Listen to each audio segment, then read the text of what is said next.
Good evening. Babalot tayo ngayon ng mga cards na for shipping. Tagal na nabil sa akin to, ngayon lang ipapaship. Ito, inayos ko na kanina. Mga to, mga pucho-pucho lang to. Iba, mga parallels yan.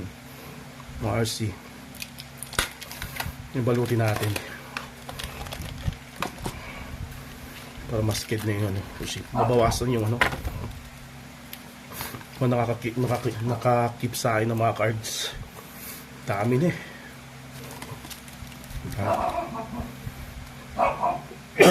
excuse me.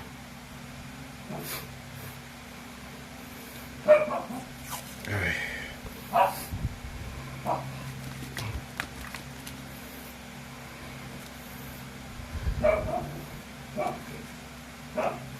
Kasi yung pagbalot para maayos pagdating sa buyer.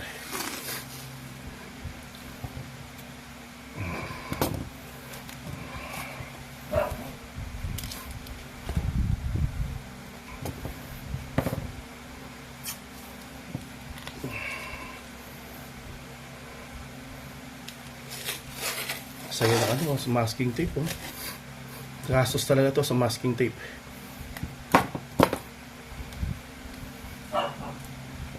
Bakit masking laging ginagamit dito?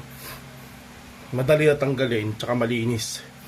Kasi pag scotch tape kasi, lalo sa top loader, pag ginano mo, didikit, mag-iiwan ng marka.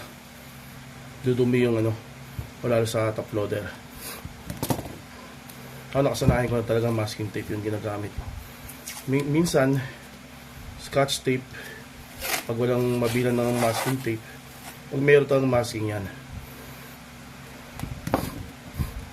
ayun lang, hindi pa nakakasya sa mga bubble mailer. Na talaga to, yung bubble wrap. Ang dami kong bubble wrap. Bibili talaga ako para sa mga for shipping.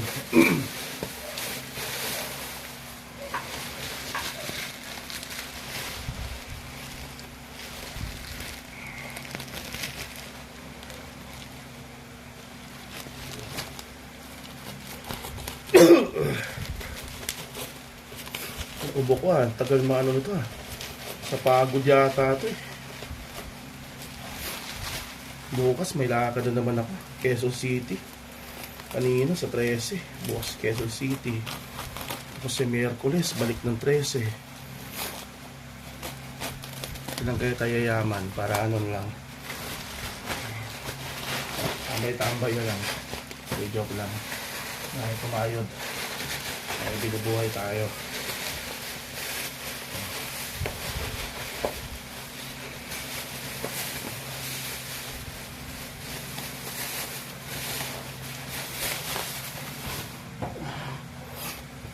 Yan. Ako, di yata kasya to sakto pack.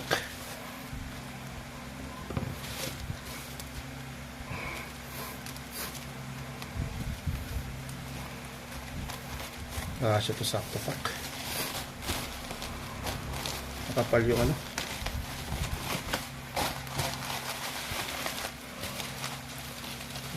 yung pagkabalot bahala na.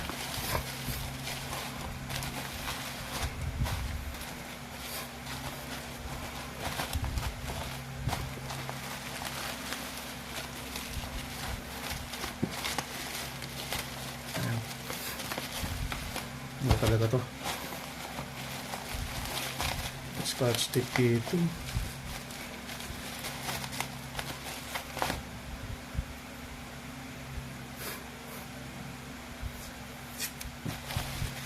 Sira-chamba na lang itong balot to. Importante dito dumating sa buyer na safe yung cards. Walang mga damage.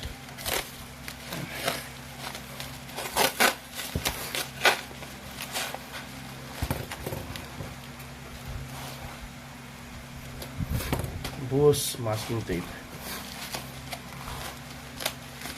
Okay lang yan. Ngayon na lang uli bili na lang bago. Dami din kasi, daming yung mahirap pala ano, pag ano, safekeeping. Bago mo mapadala sa buyer, dami mo ng ano, safekeeping. Daming cards na ano, naiipon yung cards.